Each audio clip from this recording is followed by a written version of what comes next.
सही बुखारी में एक हदीस है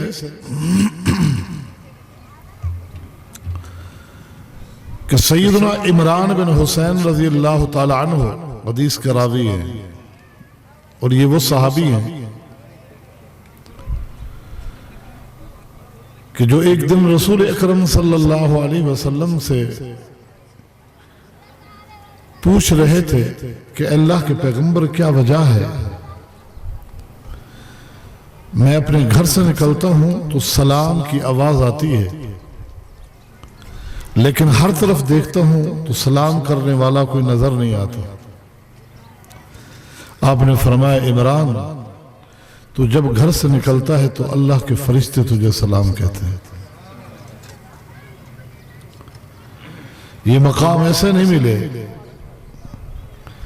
फरमाते हैं कि एक दिन मस्जिद नबवी में हम रसूल अकरम सल्लल्लाहु अलैहि वसल्लम की खिदमत अक़दस में हाजिर थे कि यमन से एक काफिला आया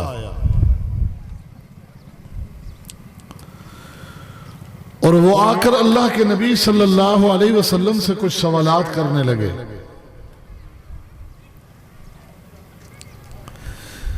मेरी बात को आप तवज्जो से सुनिए। मैं कोई मुकर्रर बहुत बड़ा खतीब नहीं हूं, अलबत्ता जिस तरह तारुफ कर दिया गया मैं एक मुदर्रिस और एक उस्ताद हूं, तो मेरे सामने बड़े भले सफेद दाढ़ियों वाले हों, बालों वाले हों, तो मैं इसी तरह गुफ्तगू करता हूं जिस तरह मेरे तालिब इल्म मेरे सामने बैठे। बस क्लास वाला अंदाज है। मासूम बच्चों को अल्लाह ताला आलिम बनाए, फाजिल बनाए, उनका जज्बा ज़ौक़ उन्हें बिठाए रखे। बाकी शायद मेरी बहुत सारी बातें इनकी समझ में ना आए। सैयदना इमरान फरमाते हैं कि उन्होंने यमन के लोगों ने आकर अल्लाह के नबी सल्लल्लाहु अलैहि वसल्लम से कुछ सवालात किए और उन सवालात में एक सवाल तख्लीक कायनात के बारे में भी था। आप अलैहिस्सलातु वस्सलाम जवाब देने लगे ही थे कि एक शख्स मस्जिद नबवी के दरवाजे पे आया और उसने मुझे आवाज दी और कहा, या इमरान, नाक़तुका क़द तफ़ल्लतत। ओ इमरान, तेरी ऊँटनी भाग गई है। मैं जल्दी से उठा, बाहर देखा तो ऊँटनी नहीं थी। मस्जिद से निकल के देखा तो बहुत दूर जा चुकी थी। मैं उसके पीछे उसको पकड़ने के लिए चला गया। जब वापस आया तो वो दीनी मजलिस जो कायम थी वो खत्म हो चुकी थी। फिर सारी जिंदगी इमरान रज़ियल्लाहु अन्हु फरमाते थे, या लैतनी, है काश कि मैं ऊंटनी को छोड़ देता, चली जाती, जंगल में चली जाती, कभी ना मिलती, पर अल्लाह के पैगंबर की उस मजलिस का मुझे अफसोस बाकी ना रहता कि आपने क्या फरमाया होगा। उस हदीस को सुनने से मैं महरूम रह गया हूं। ये कदर थी, ये मकाम वो समझते थे इस दीन का, इस इल्म का, जो आज इस कॉन्फ्रेंस के हवाले से मुझे और आपको जमा करके बांटा और तकसीम किया जा रहा है। सैयदना अब्दुल्ला इब्ने अब्बास रज़ियल्लाहु ताला अन्हु फरमाते हैं, मुझे हुक्म हुआ है कि दावत अहले हदीस आपके सामने पेश करूं। हकीकत यह है कि मुझसे पहले जितने भी खिताब हुआ ये इसी ही मौजू का हिस्सा ही थे। कुरान और सुन्नत की दावत होती है अहले हदीस के स्टेज पे। सैयदना अब्दुल्ला इब्ने अब्बास रज़ियल्लाहु अन्हुमा फरमाते हैं, इमाम बुखारी ने इस हदीस को अपनी किताब में कई जगहों और कई अबवाब व कुतुब में बयान फरमाया है कि एक दिन रसूल अकरम सल्लल्लाहु अलैहि वसल्लम की मजलिस लगी थी। सहाबा कराम ने आपको घेर रखा था और आप मस्जिद नबवी की दीवार की टेक लगाकर बैठे थे। क्या खूबसूरत मंजर होगा कि एक शख्स अपनी सवारी पर सवार आया, मस्जिद के सामने जो बैठक एक बैठने की जगह बनाई गई थी, बलात नामी एक फर्श लगाया गया था, उसने उसके करीब अपनी ऊंटनी को बांधा और वो सीधा हमारी मजलिस की तरफ चला आया।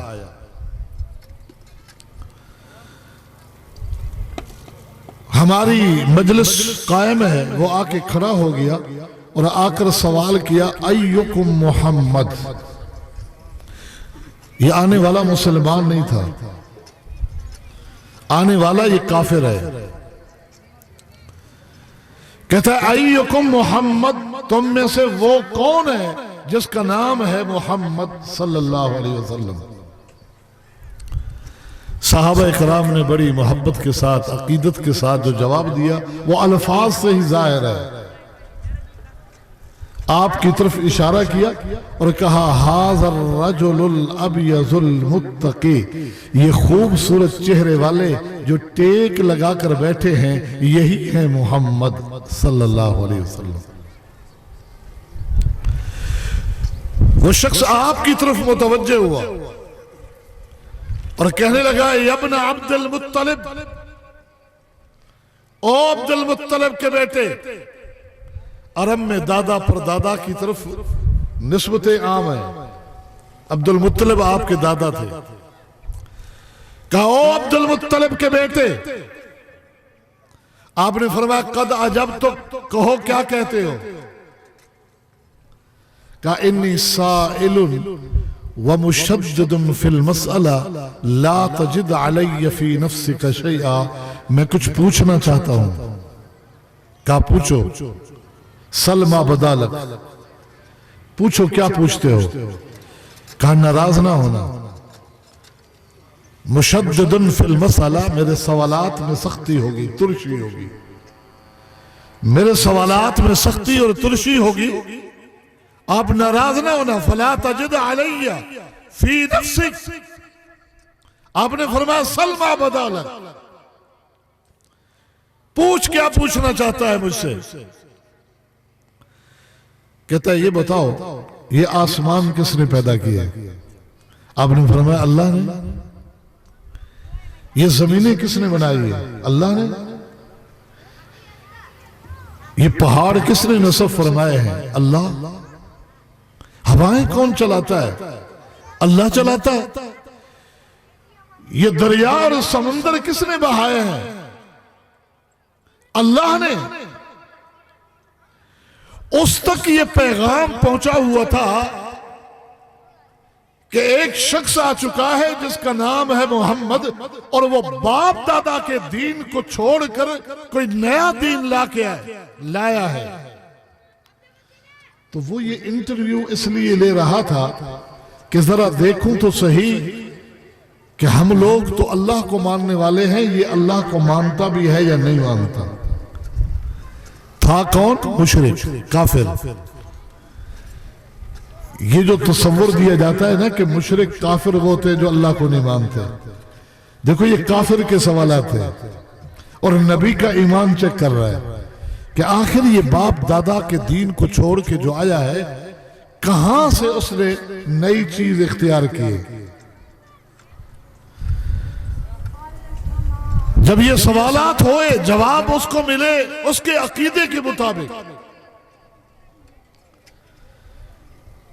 मुशरिकीन मक्का अल्लाह की तौहीद के इस पहलू को मानते थे कि वो खालिक भी है, मालिक भी है, राज़िक भी है। आसमान जमीन ये सारा निजाम चलाने वाला वो अल्लाह है, ये मानते थे वो। तौहीद के इस पहलू को तौहीद रुबूबियत कहा जाता है। आज अगर कोई शख्स तौहीद के इस पहलू को बयान करके बड़े बड़े नारे लगवाए कि देखो हम हैं तौहीद के अलंबरदार, तो मत धोखे में आइएगा। तौहीद के इस पहलू को मक्का के मुशरिक भी मानते थे। किसी की तौहीद चेक करनी है तो तौहीद और उलूहियत को देखना, अस्माफ सिफात को देखना कि ये झुकता किसके सामने है, हाथ फैलाता किसके सामने है, ये जानवर किसके नाम के काटता है, ये अपने फसलों और खेतों में से किसका हिस्सा निकाल के कुर्बान करता है और बांटता है, ये किसको मुश्किल कुशा मानता है, हाजत रवा मानता है, किसको दाता मानता है, किसको गंज बख्श मानता है। किसी की तौहीद को चेक करना हो, इन पहलुओं को चेक करना। तौहीद रुबूबियत का वो पहलू, आने वाला मुशरिक अल्लाह के पैगंबर से सवाल कर रहा है, देख रहा है कि ये तो हमारी तरह अल्लाह को मानता है। जब ये इत्मीनान हो गया कि अल्लाह को मानता है, ये एक बड़ी बात थी, तो अब उसने सवाल का अंदाज चेंज किया।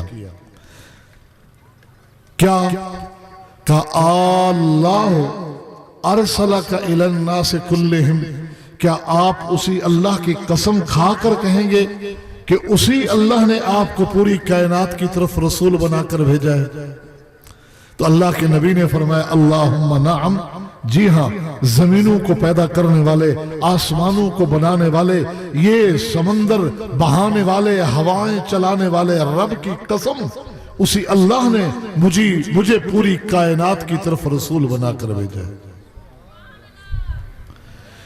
उसने कहा कि अच्छा, आपका एक नुमाइंदा हमारे यहां आया है, वो कहता है दिन रात में 5 वक्त की नमाज है। जिस अल्लाह ने आपको रसूल बनाकर भेजा है, क्या उसी अल्लाह की कसम खाकर आप कह सकते हैं कि ये 5 वक्त की नमाज का हुक्म भी उस अल्लाह ने दिया है? एक मक्का का मुशरिक वो भी जानता है कि दीन वो होता है जिसका हुक्म अल्लाह देता है। हमारी कौम को पता नहीं क्या हो गया कि ये आज तक यही नुक्ता नहीं समझ सके कि दीन है क्या, जो जमीन पे लिखा जाए या जो आसमान से उतरे। कहता है उसी अल्लाह की कसम खाकर आप कह सकते हैं कि ये 5 वक्त की नमाज का हुक्म भी उसी अल्लाह की तरफ से है। आपने फरमाया अल्लाहुम्मा नअम, जी हाँ, मैं उसी अल्लाह की कसम खाकर कहता हूं कि ये 5 वक्त की नमाज का हुक्म भी उसी अल्लाह की तरफ से। ऐसे ही उसने शायर इस्लाम के मुताल्लिक जो कुछ पूछना था ऐसे ही पूछा और आप जवाब देते गए। जब सारे सवाल उसके मुकम्मल हो गए तो अब उसने अपना तारुफ कराया। अल्लाह के पैगंबर ने भी इससे पहले जरूरत महसूस नहीं की कि मैं क्यों पूछूं कौन है, कहां से आया है। अब उसने अपना तारुफ कराया, कहा अना ज़िमाम इब्न सालबा, अना रसूल मन वराई, मेरा नाम ज़िमाम है, मेरी कौम के लोग आपसे लड़ने के लिए तैयार बैठे हैं। आखिर में बड़ों ने फैसला किया किसी पढ़े लिखे शख्स को भेजो, जाए तहकीक करे, अगर वो सच्चा रसूल है तो उसका कलमा पढ़ के उसके दीन को कबूल कर लेते हैं, और अगर झूठा है तो उससे लड़ेंगे, या वो रहेगा या हम रहेंगे। जज्बाती मत बना करें, तहकीक करें।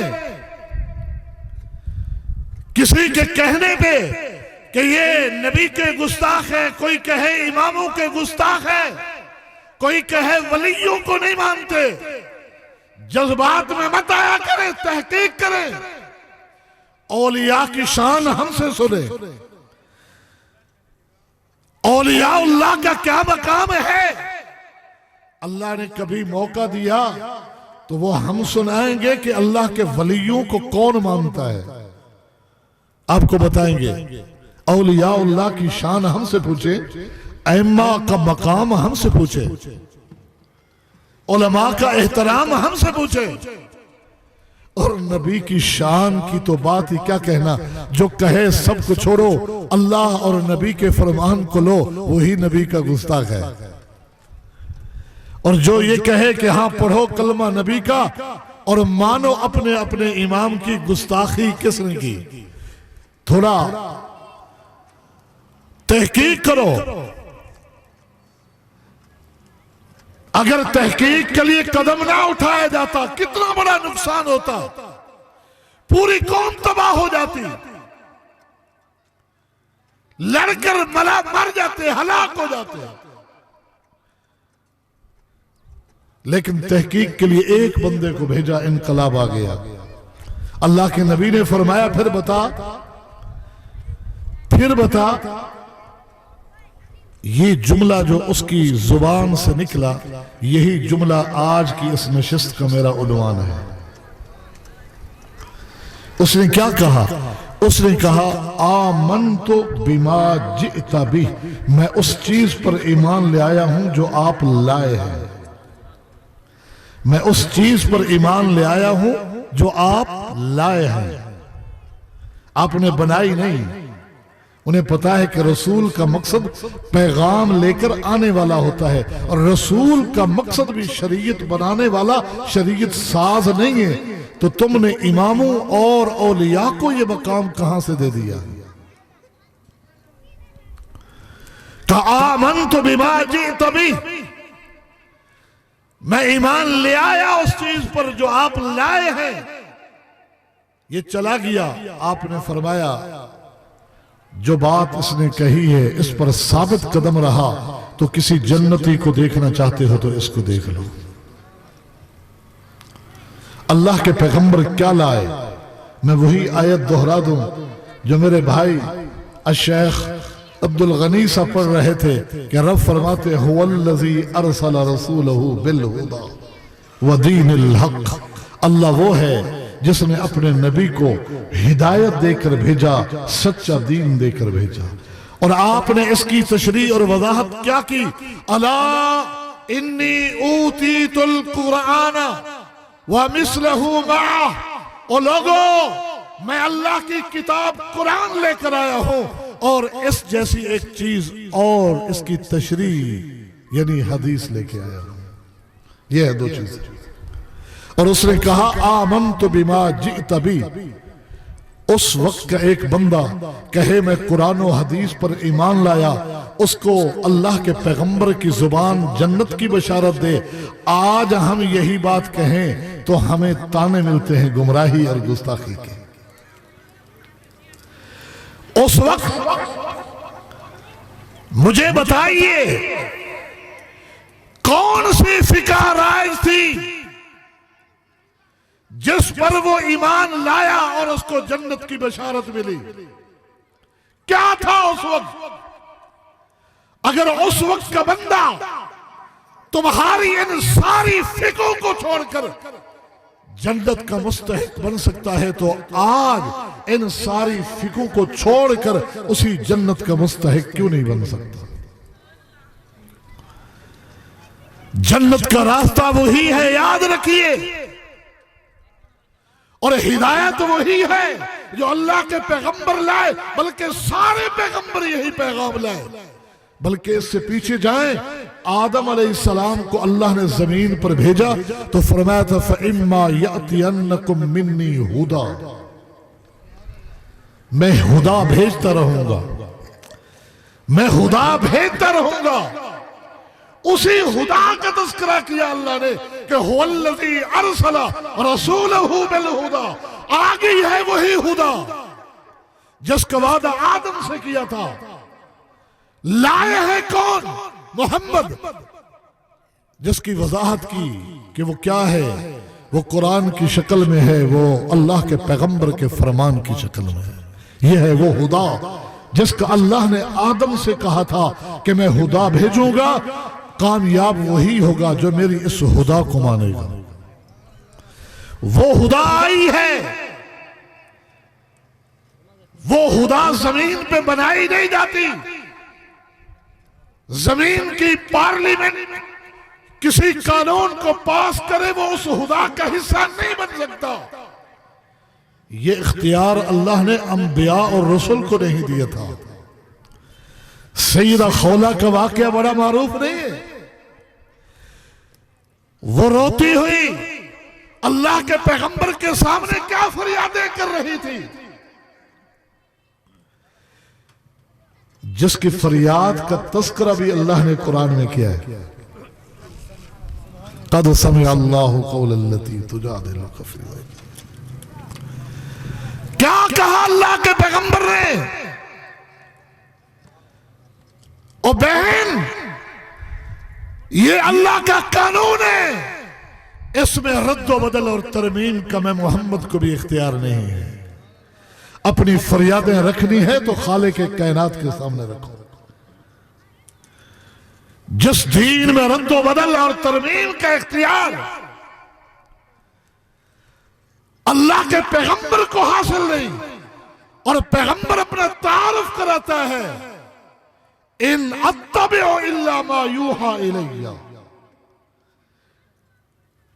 पैगंबर का तारुफ कुरान कराता है, वमा यंतिकु अनिल हवा इन हुवा इल्ला वह्यु यूहा, कि ये वो पैगंबर है, करता भी वही कुछ है जिसके करने का हुक्म रब देता है, कहता भी वही कुछ है जिस बात के कहने का हुक्म रब देता है।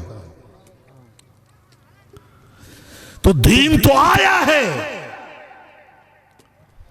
दीन आया है, आसमान से उतरा है। किसी की राय, किसी की अकल, किसी की फहम, फिरासत वो दीन नहीं हो सकती।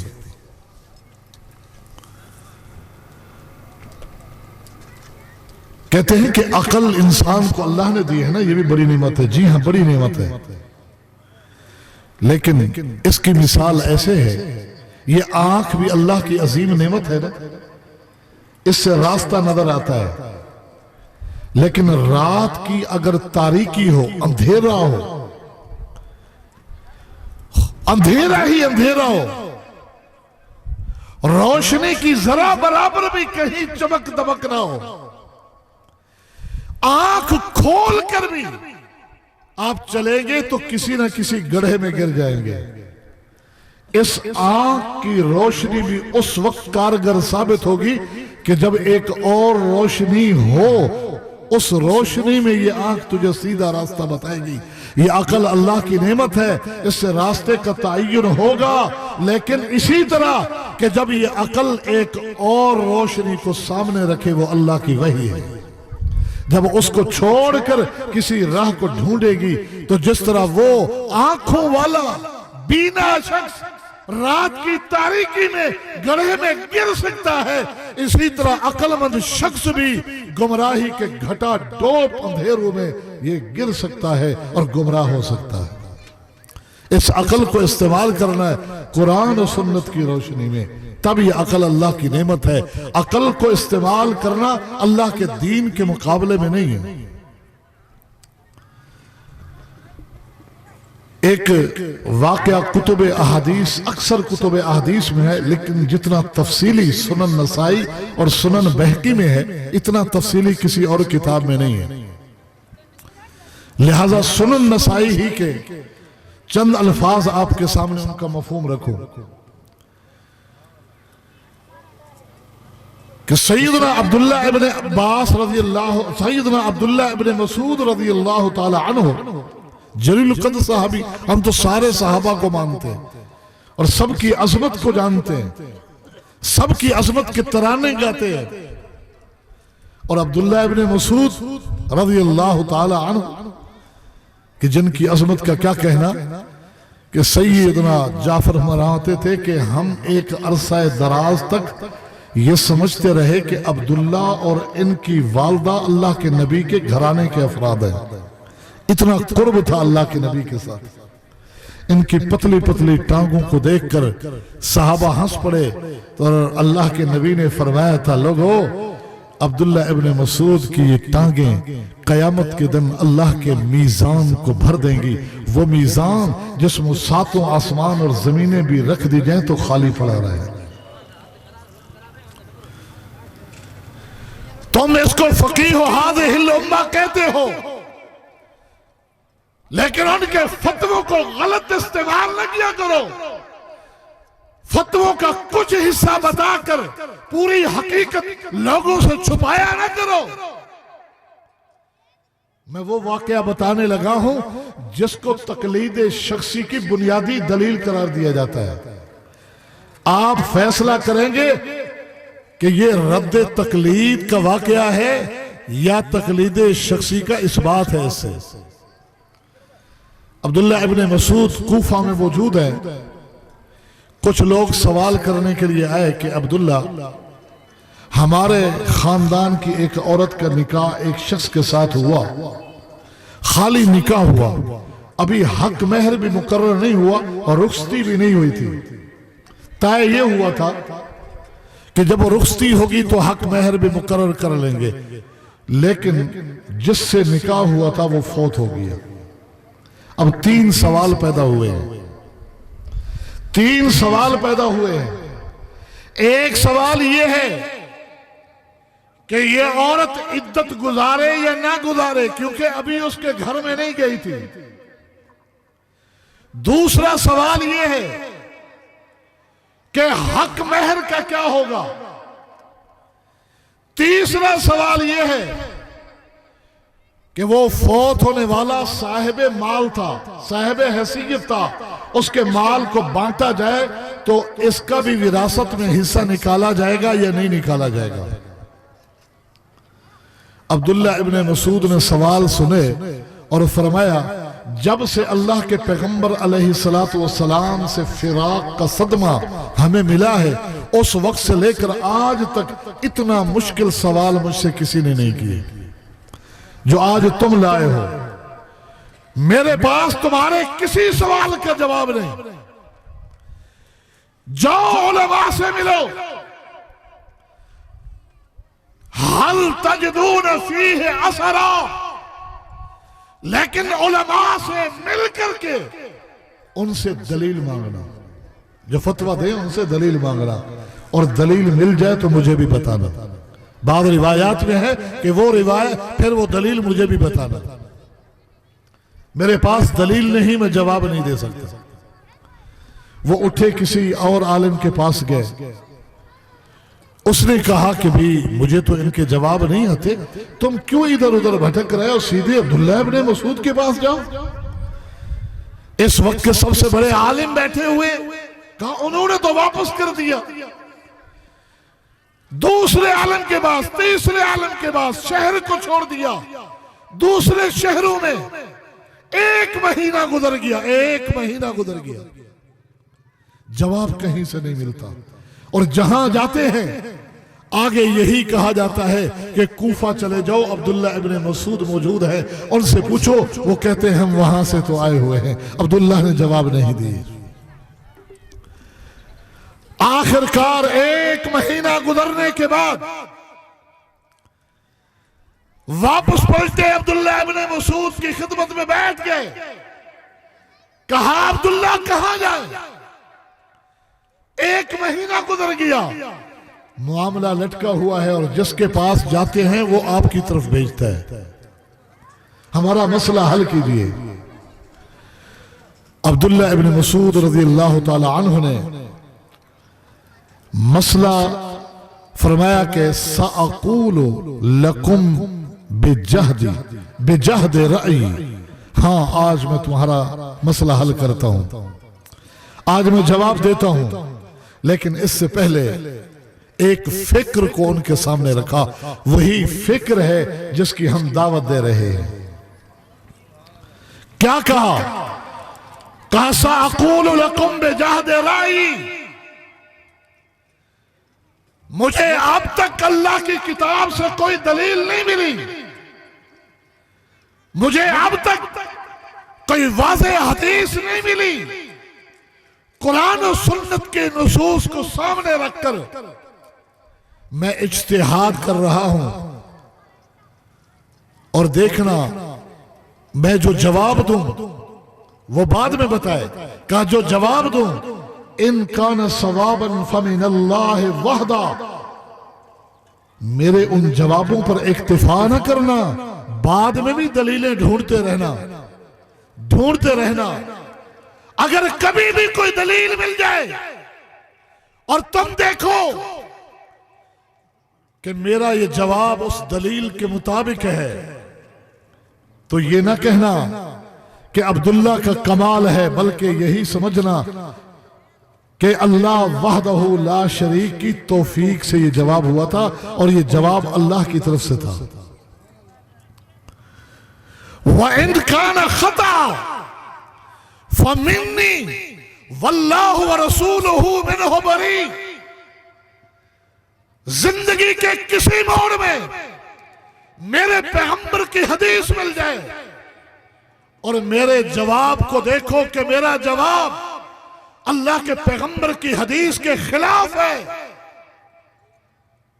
मेरी बात को छोड़कर अल्लाह और अल्लाह के रसूल के फैसले को ले लेना और कहना कि अब्दुल्ला से खता हो गई है। वल्लाहु व रसूलुहु मिन्हु बरी, अल्लाह और रसूल इस गलती से बरी जिम्मा होंगे, वो गलती मेरी होगी। यह है फिक्र, यह है सोच कि हज़रात इज्तिहाद को हम मानते हैं, तकलीद और चीज है, इज्तिहाद और चीज है। इज्तिहाद की दलीलें देकर तकलीद को मत साबित करो। इज्तिहाद तकलीद के दरवाजे बंद करने का और तकलीद इज्तिहाद के दरवाजे बंद कर रहे हैं, उलट है। इज्तिहाद का दरवाजा कयामत तक खुला है। कहा जवाब ये है कि तुम्हारी औरत निकाह में थी, वो फौत हो गया, वो बेवा है, 4 महीने 10 दिन इद्दत गुजारे। इस खानदान की औरतों में देखा जाए हक महर कितना मुकर्रर किया जाता है, उसकी जायदाद में से उतना माल निकाल करके बतौर हक महर उस औरत को दिया जाए और जब विरासत तकसीम हो तो बेवा का हिस्सा निकाला जाए। लोग खुश होकर चले गए और ये जवाब जंगल में आग की तरह फैलता चला गया कि वो जवाब जिसने शहरों के उलमा को, देहातों के उलमा को परेशान कर रखा था, आज आ गया सामने, हल हो गया मसला। ये उड़ती हुई बात दूर दराज एक कबीला बनु अशजा के लोगों तक पहुंची। सहाबी रसूल सैयदना माकल बिन सिनान अशजाई हयात है, पूछते हैं क्या था सवाल, क्या था जवाब। हम तक तो न सवाल आया न जवाब आया। लोगों ने बताया कि सवाल यह था, एक औरत का निकाह हुआ, मर्द फौत हो गया। ये 3 सवाल उठे थे, किसी ने जवाब न दिया। आज अब्दुल्ला इब्न मसूद ने सवाल तो हल कर दिया, लेकिन कहा ये मेरी तरफ से है, दलील ढूंढते रहना। सैयदना माकिल बिन सिनान अशजाई सवारी पे सवार होते हैं, कूफा का रुख करते हैं। कूफा का रुख किया, अब्दुल्ला इब्न मसूद का पूछा। दरसे हदीस की मजलिस लगी है, अब्दुल्ला बैठे हुए हैं, वहां जाकर नशिस्त में सवारी पर बैठे बैठे सहाबी रसूल माकिल कहते हैं, अबशर या अब्दुल्ला, अब्दुल्ला तुम्हें मुबारक हो, तेरे जवाब की हर शिक अल्लाह के पैगंबर की सुन्नत के जवाब के ऐन मुताबिक है। कहा क्यों? कहा मेरे खानदान की एक औरत जिसका नाम बिरवा बिनते वाशिक था, बेआइन ही अल्लाह के नबी के दौर में यही मसला हुआ। ये 3 सवाल मैं अल्लाह के पैगंबर के पास लेकर गया था, अल्लाह के पैगंबर ने वही जवाब दिए। अब्दुल्ला जो तुमने जवाब दिए, अब्दुल्ला का हाथ उठ गया, अल्लाह तेरा शुक्र है कि तूने अपने बंदे की जुबान पर हक को जारी कर दिया। ये है अहले हदीस की फिक्र और अहले हदीस की दावत के लोगों, कुरान और सुन्नत को ढूंढो, लीजिए कुरान और सुन्नत से जुड़ जाइए। ये फिक्र सहाबा किराम ने दी है, ये फिक्र हमें उन्होंने सिखाई है। इसी अब्दुल्लाह इब्न मसूद रज़ी अल्लाह ताला अन्हु की बात को ले लीजिए। इमाम बुखारी ने किताबुल फराइज में एक वाकया नकल किया है कि एक शख्स सैयदना अबू मूसा अशरी रज़ी अल्लाह ताला अन्हु की खिदमत में हाजिर होता है, विरासत का एक मसला पूछता है। कहा कि एक शख्स फौत हो गया, उसके वरासा में 3 औरतें, एक उसकी बेटी है, एक उसकी पोती है, एक उसकी बहन है, जायदाद को किस तरह बांटा जाए? अब्दुल्ला सैयदना अबू मूसा अशरी रज़ी अल्लाह ताला अन्हु ने कुरान की एक आयत को देखा, उसमें यह है कि मरने वाले की एक बहन हो तो आधी जायदाद उसको दी जाए, और दूसरी आयत को देखा, उसमें है मरने वाले की एक बेटी हो तो आधी जायदाद उसको दी जाए। इन 2 आयतों को सामने रखकर फैसला दिया कि आधी जायदाद बहन को दो, आधी बेटी को, पोती के लिए कुछ नहीं। ये कहकर कहा फ़अत इब्न मसऊद फसयुताबिउनी इन्नहु हिब्र। अब्दुल्ला इब्न मसूद बड़े आलिम हैं, वो मौजूद हैं।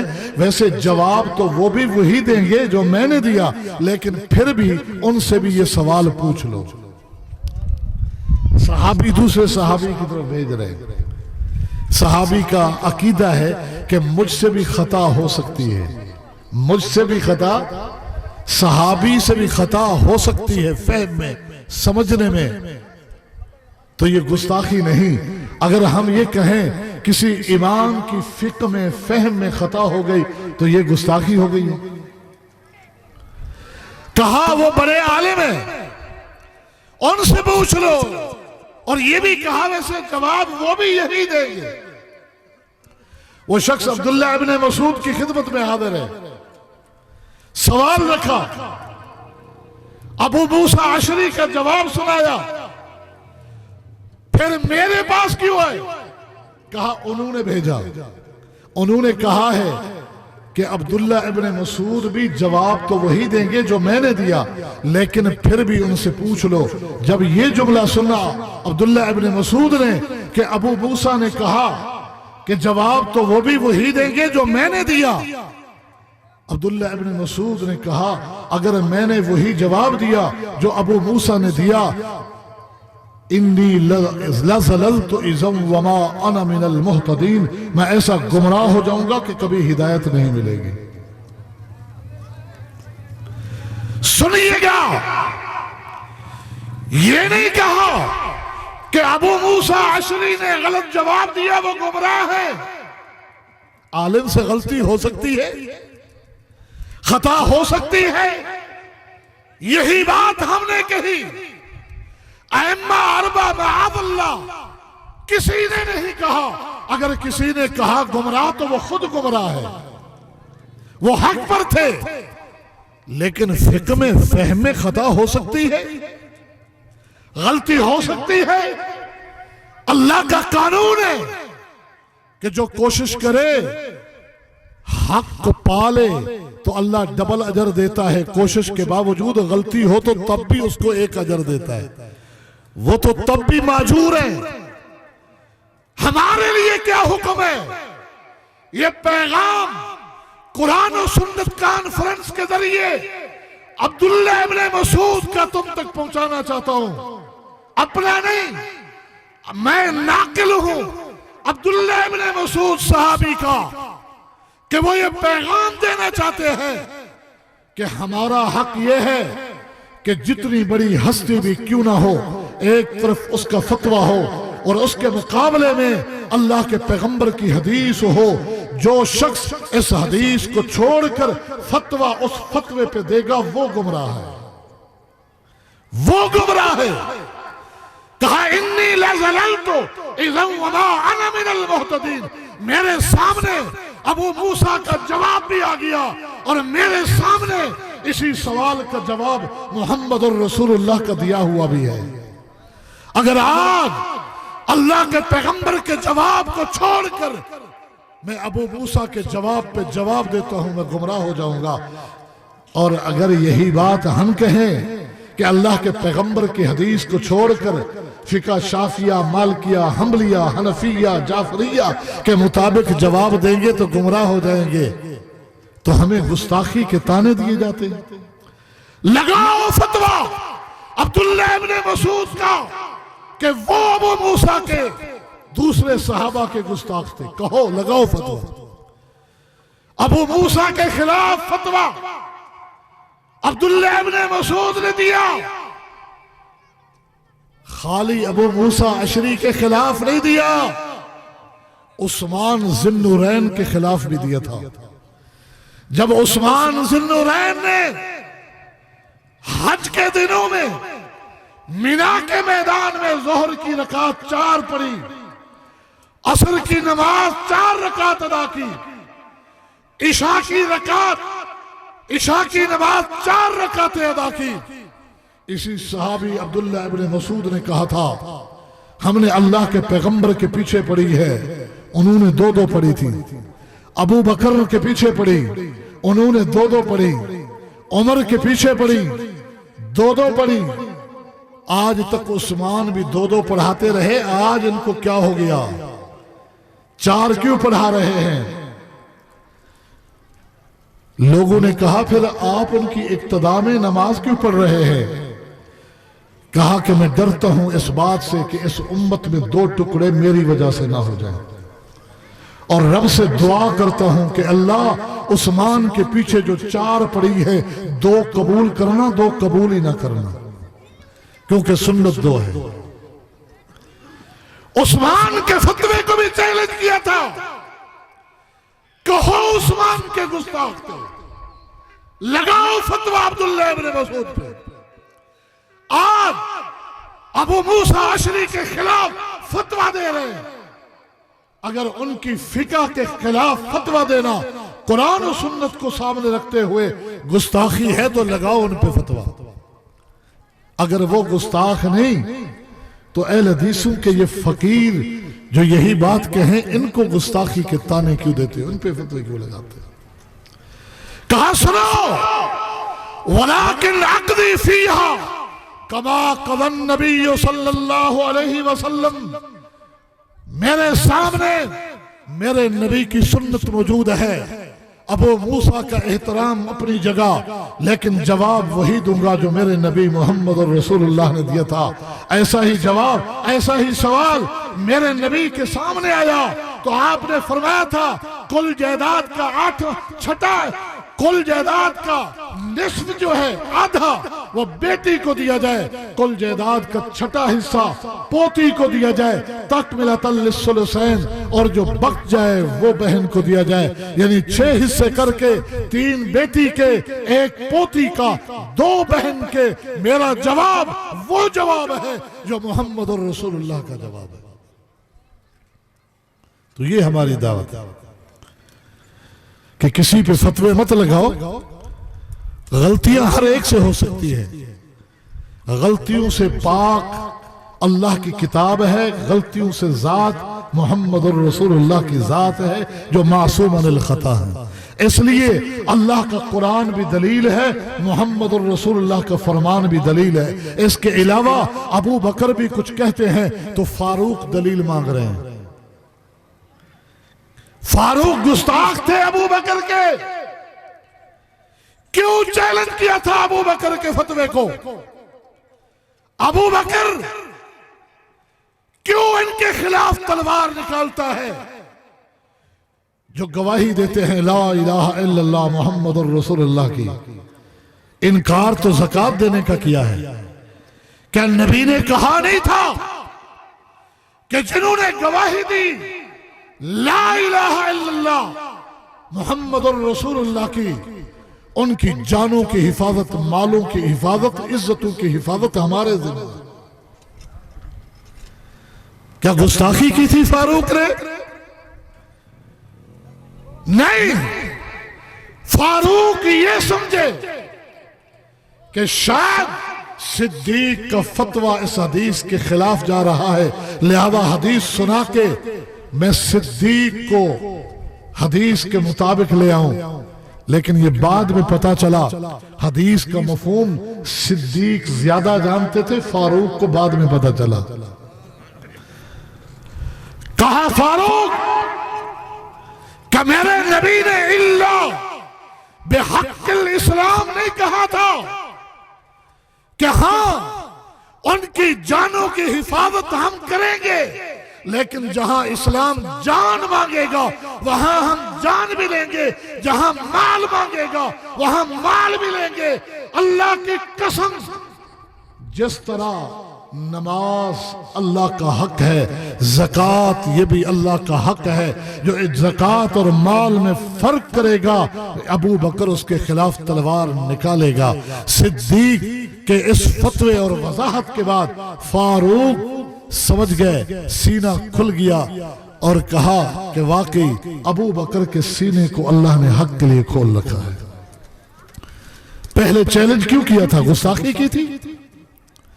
और फिर अबू बकर ने क्यों नहीं कहा फारूक मेरा ये फैसला है, मैं इमाम हूं, मैं खलीफा बिला फजल हूं, तू मेरे हाथ में बैत कर चुका है, मेरे फैसले को माना होगा।